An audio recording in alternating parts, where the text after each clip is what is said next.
Welcome to Surfside Stories.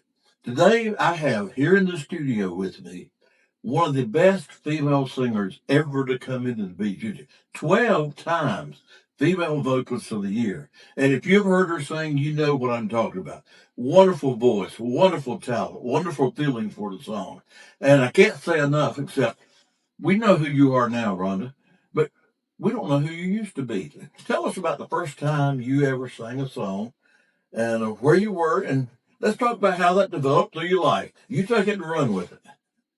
Well, I came from a musical family. My daddy, he played guitar, steel guitar, bass guitar, all this, and he even entertained the USO Army troops. That was part of his job in his younger days. So anyway, but I just come from a musical family, and he would play at home, and I would go in there and act like I knew what I was doing, but I wanted to be a part of it. And so my mother did the same thing. She played guitar and sang. Oh, And so once they saw I was interested, they started taking up a lot more time with me and would try to teach me the words to this song or that one. It was always some old country song. yeah, And here I am, maybe four, learning. country music. Yeah. That's where it started. The country roots, I'll be honest. But Yeah. Did you go out with them sometimes whenever they would do a performance somewhere? Did they let you go? they didn't do that. He performed, like I say, in the Army. Yeah. And Mama would do things at home, and then we would all kind of gather up. My older brother plays bass guitar. Okay. My little brother played drums. My younger brother played piano, and I wanted to be a part of it. So my daddy was an auctioneer, and okay. Back when I was a little girl, I'm thinking probably four. An old piano came through, and so he bought it and brought it to the house, and I started pecking at it, whatever you want to say.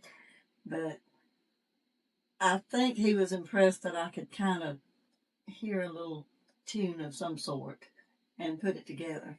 So then he started spending more time with me to help me learn to do that. So you kind of hear it and then play it?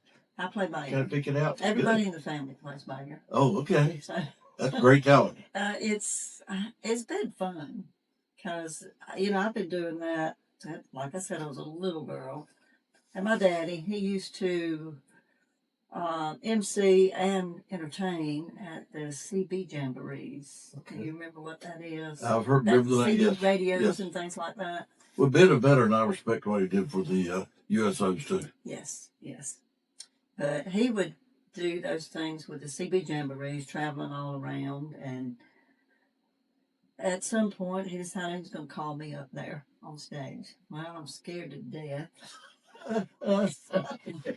He's playing his guitar, and I start singing. I can't even remember the song I was singing, but halfway through, he looks around at people and winks at them, and he changes the key in the middle of it.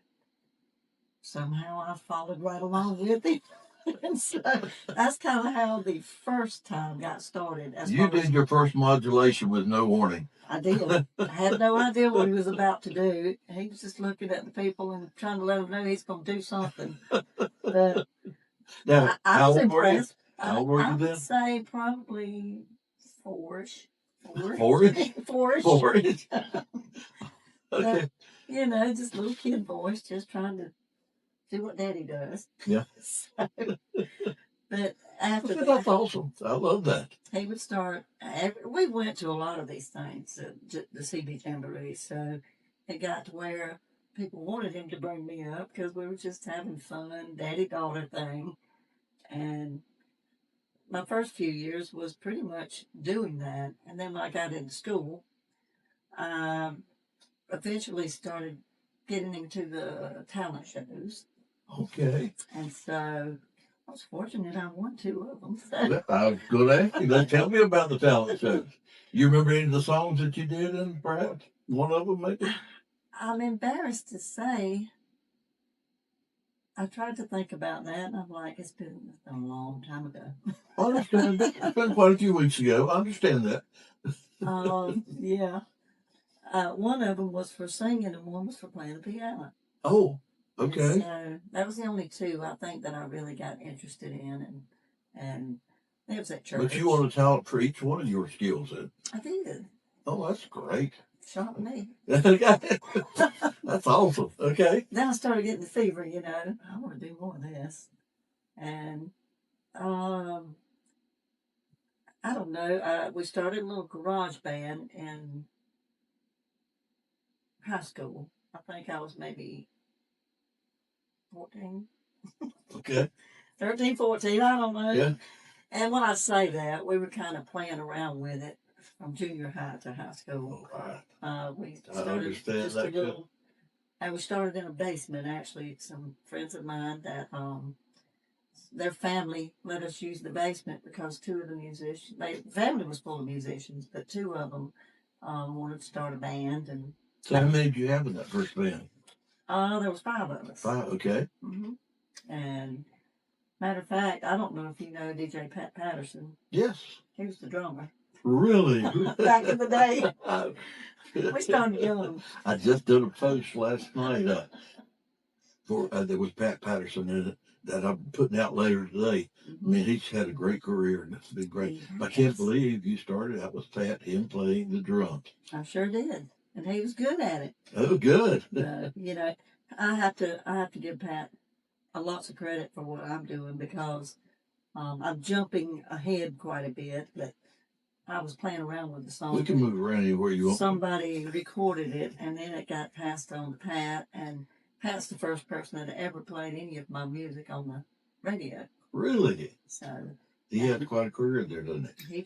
He helped me with a big start there. Now, were y'all in school together, or did you just happen to be in the same band, or? Well, we live in the same town. He went to a different school. Okay. But, we just, I don't know, it just took off, and we had a ball. We were playing, like festivals. We weren't old enough to do bars. Yeah. Obviously. But we just had a good time with that. It's a little place. I don't know, mostly festivals.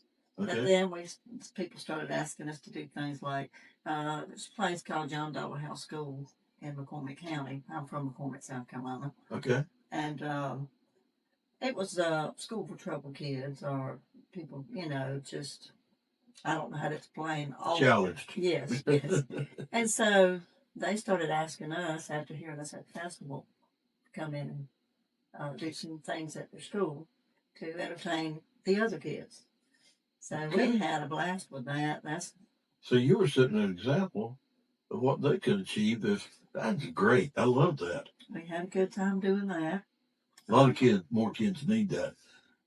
Someone to look at and look up to and to give them a chance of what they can do. I love that you did that. That's great.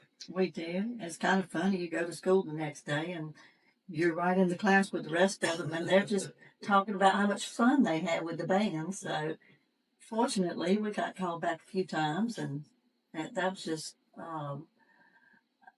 as a young teenager, you think, well, you're doing something big now. Well, that's big. Well, remember, it was important. Yeah, we stayed in the garage for a while. Yeah. Okay. We got out of the garage. This was a big deal. Good. Okay. I mean, we just had so much fun.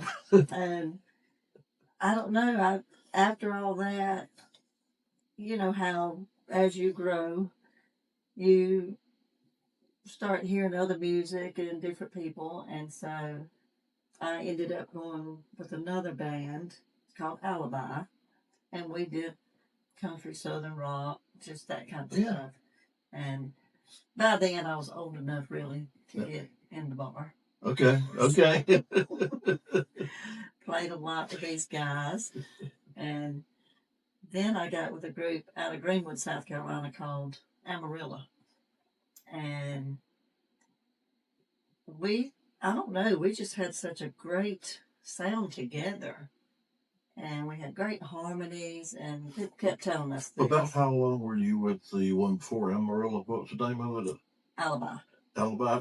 About how long do you think you were with them, maybe? Year, 2, 3? Maybe 2 years. Okay. Yeah. And you went then with, who was the next band? Amarillo. Amarillo. Okay. Spelled with. They're out of the same. Starts with an A, ends with an A. Okay. Amarillo, Amarillo, Amarillo. Amarillo. But that's when it really started getting exciting. Were you still on McCormick at the time? Mm-hmm. Okay. Been there all my life. Oh, okay. Till now. Still there. Okay. But we had such a good sound, and we started getting a lot of jobs, and people were recommending us to other places, and we ended up with a sponsor, and we got an old bus, and we hit the road. Wow. So we started out. We met with this guy in, I think it was Virginia Beach, George Kostakis, Southern Orchestras, I think. Okay. And like I say, this was a long time ago. Yes. Early 80s. So, I'm trying to remember it all. You're doing a great job. A great job. But he started booking us, and he would do a route. You know, we would start maybe.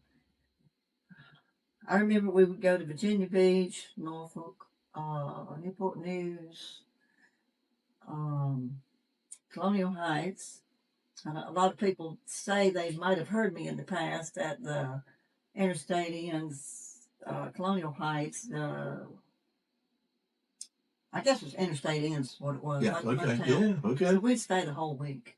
Oh, okay. Wow, okay. And that's the way he set us up pretty much. Week here, week there, but it's always motel lounge because we had a place to stay. Yeah, okay. So we would go there, and we'd go to Maryland, Delaware, Ohio, Iowa, South Dakota, Wyoming. It's interesting that you were from McCormick and you ended up with someone booking from Virginia Beach. How did you meet with that person? That's amazing. I love that story, but it's amazing. Well, some of the guys from Greenwood were the ones that were trying to figure out how to, get out there and do more. And back in the day, I live real close to where Hack Bartley was. Oh, okay, yeah. So he had a lot of connections with people. Yes, okay. And so I'd sit in once every here and there with his band. Just having fun because I could. Like one song. Yeah. But because you could, though. Because I could. It was fun. And there's a lot of great musicians in Greenwood. I mean, that's where Swing Medallions are. Yeah. Just a lot of great musicians there. But we traveled quite a bit. We would stay gone sometimes a month, 2 months before we come home. And everything was booked. That's great. We had I think it was Newport News, like a Ramada Inn. We stopped there for one day, which was Sunday. Mm-hmm. And we would play there and move on to the next job and do Monday through Sunday, whatever. Yeah. But we went through a few musicians during that time. That normally happens. It did. Some of them didn't get to stay on the road. Family didn't like it. So, okay. And I was single, so I wanted to enjoy the music. My brother played bass, and at least I had a big brother out there to help me. Oh, okay. Well, I've heard that a lot of times. Doing that, what you were doing there, a week here, a week there, really teaches you a good work ethic for music. Did you find that to be true? Well, yeah, I guess I would say that. But I mean, and you make so many friends while you're there. Yeah. And then they come around, and we would rehearse during the day a lot of times if they give us an opportunity to do that in the lounge. And it's just more or less try to keep everything going and add new stuff as you go along. And we were glad that the lounges would let us do that, because during the day we didn't have a whole lot to do. Now all this was with Amarillo, with an A on there. Mm-hmm. Now, where did you go from there? I took a little break. Okay. When I come home, and I would kind of just sit in with different groups here and there, and then my brother had already left the band because another band had asked him to play bass, a bigger band. Yeah. So that was called Brasstown Ball. And they had the full horn section. It was a great thing. But Amarillo was more of a variety band. Okay. We played a little bit of everything. Haven't seen anything from Patsy Cline to Janis Joplin. Well, I can see you doing that. I can hear you doing that.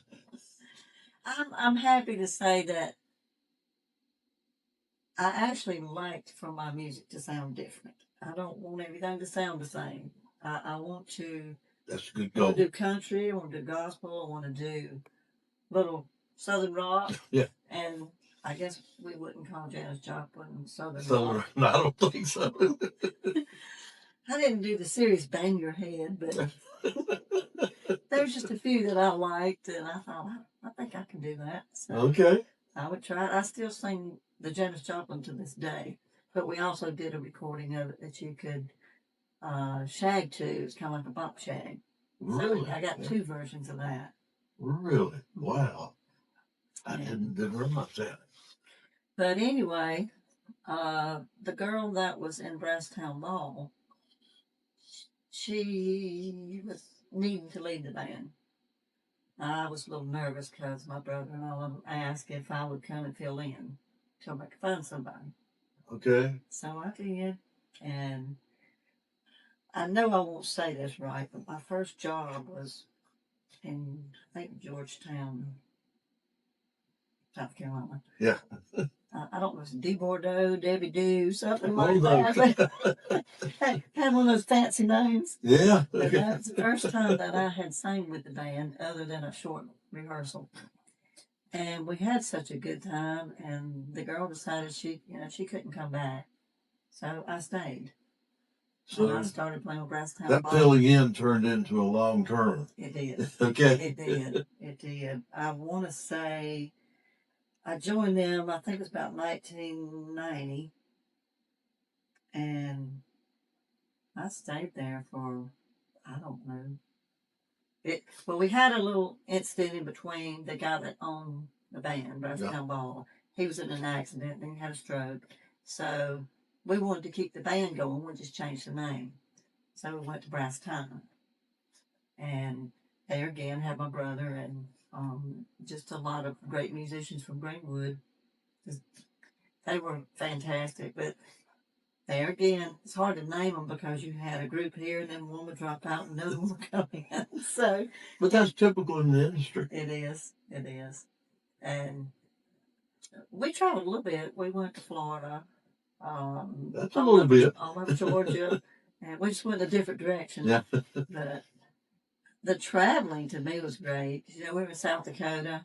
I got to see Mount Rushmore. I would have never seen that before. Wow. You went all the way to South Dakota. Mm-hmm. Through South Dakota.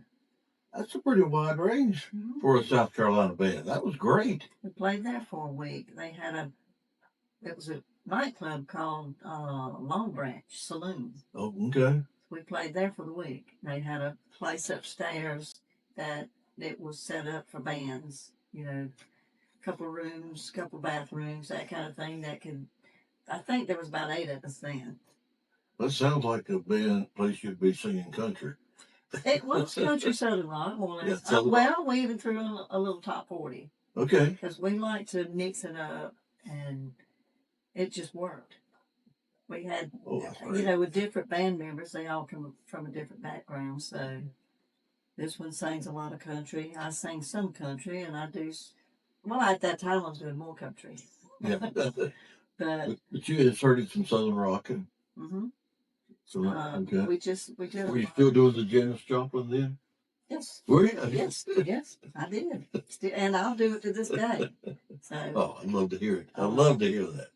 I just. Next time I see you out somewhere, I'm going to request it. Okay?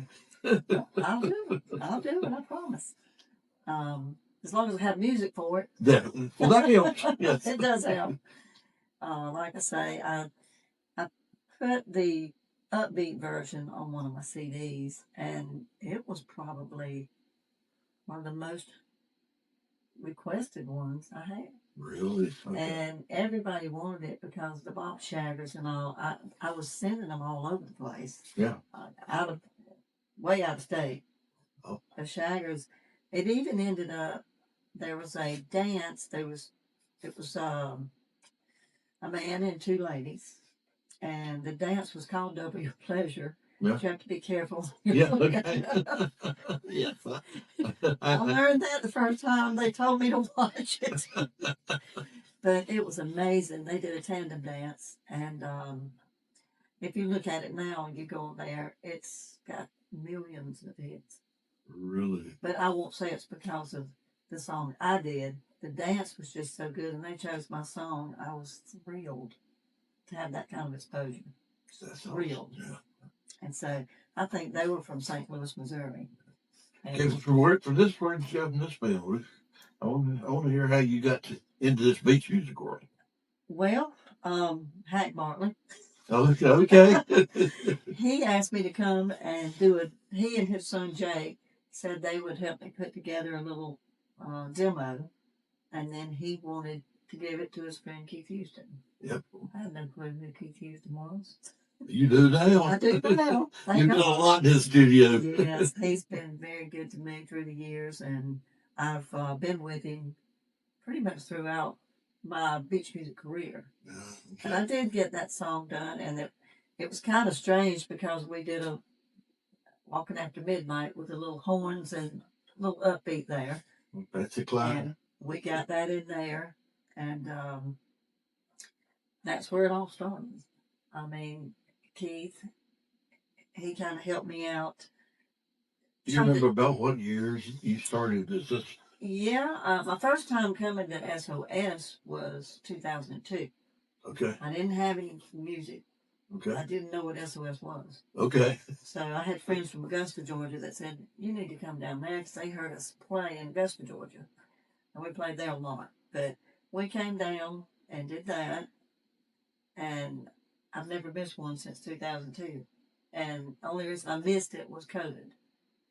But I met so many people, and like I say, Hack Bartley was very instrumental in getting me in the beach music. Getting you involved there. Yes. Well, this is a good chance to ask you a question.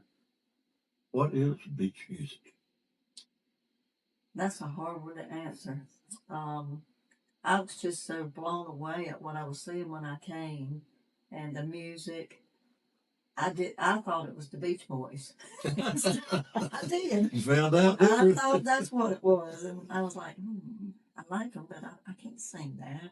But when I came here and heard the different styles of music and watched everybody dancing, I'm still not a good shagger, but I can do basic. Okay. But the people, I've met so many wonderful people, and it's a family. They take you in like family. It's a family. It is. And I've had some great sponsors throughout my years in beach music, and they're the ones who have helped keep me in it and doing it. So, just the music in general. Excuse me, with your talent, nobody's going to let you leave. You do realize that, right? I could use sponsor now if anybody out there is interested. That's a good time to throw it in. I love that. Well, I had McDonald's sponsor me for a long time, and they sold all their stores, and they don't come out like they used to, but they were very, very good to me and helped me stay on the road. And they'd give me a place to stay if I needed it, and just made it a lot easier to do that. But through all that, I met so many people, and they've been very, very, they've just been so supportive and helped keep me there. Where's your favorite place to perform right now? If I would say, what place do you always love to go to the most? At the beach? Yes. Well, anywhere. I prefer to be at the beach, but we go anywhere. Oh, you've caught me off guard there. Yeah, that's what I'm supposed to do. I know.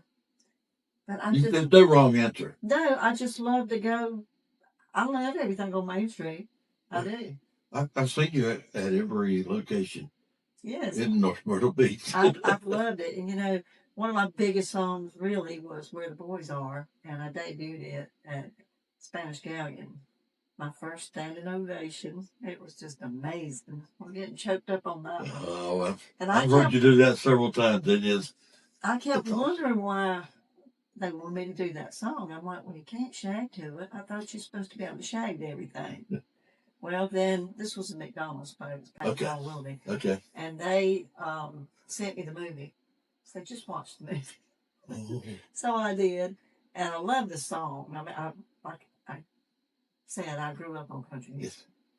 I didn't know the background of it, so I did that song. And when I went to Keith, I think he scratched his head a little bit about.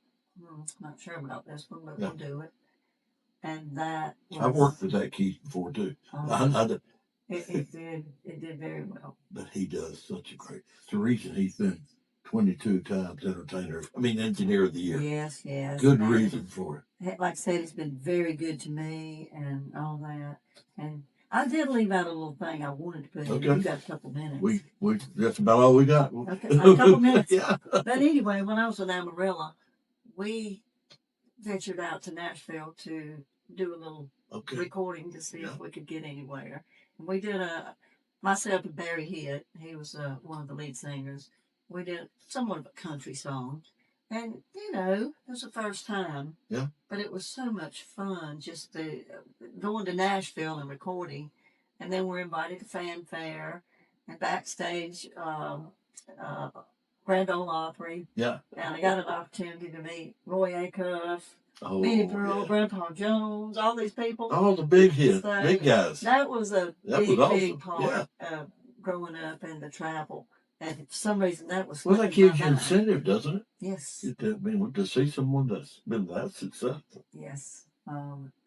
And, I may not be a superstar, but I've loved everything I've done, and the beach music has just really embraced me and made me feel like a big part of... In the beach music world, you are a superstar. And the fact Thank you for saying that. What I love is the fact that as long as I've known you, you're not one of those that thinks you're a superstar. You just go out and do the job. But you're a regular member of the beach music family. It's the reason people love you so much. That's what I want to be. I love people. I'm a hugger. I picked up on that.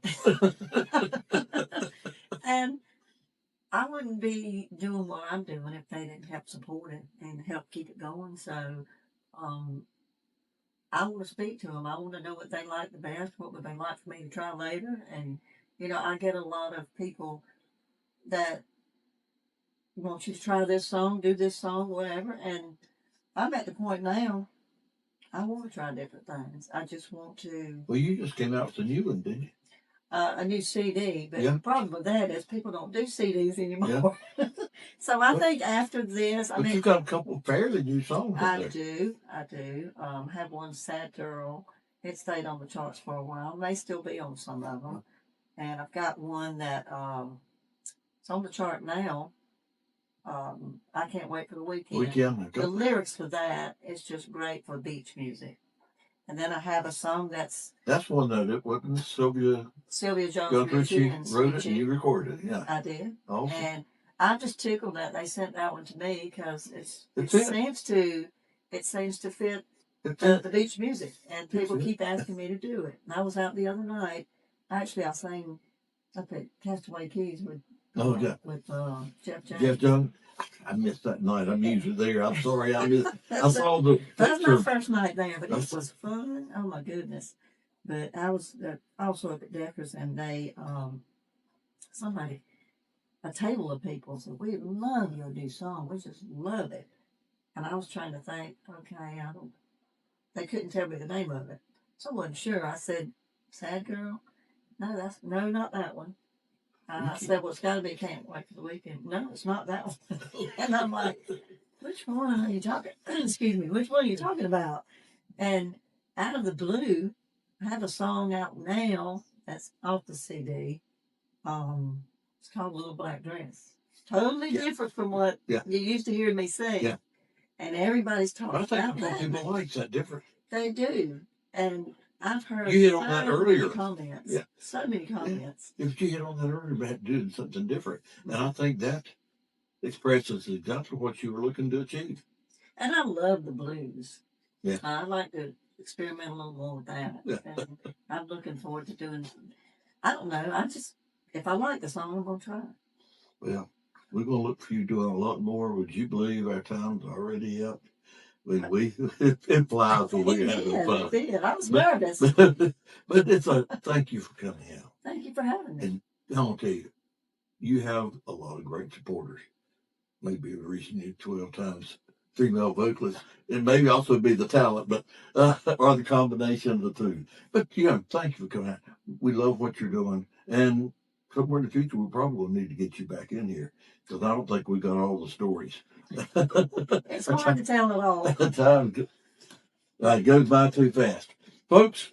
If you want to see this, or if you want to hear it, you go to. I cut this. You sound like me. I cut that. If you want to hear it, you go to surfsidestories.com. You can click on the lead, which will take you right to Spotify. Or you can go to YouTube and look up Surfside Stories, and you can see all of the podcasts that we're doing. Or you can now go to Roku TV, to the Beach Music Live TV channel, and you can see all the podcast we're doing. This is going to be out in just a few weeks, so you'll be watching. Every week's going to be something new coming out, and I'm looking forward to get this one out there for everybody to see. Been great having you here so much. Thank you for letting me do that. Thank you. Yeah, and thank y'all for everything, helping me do what I'm doing. Amen. Thank you so much. See you next week.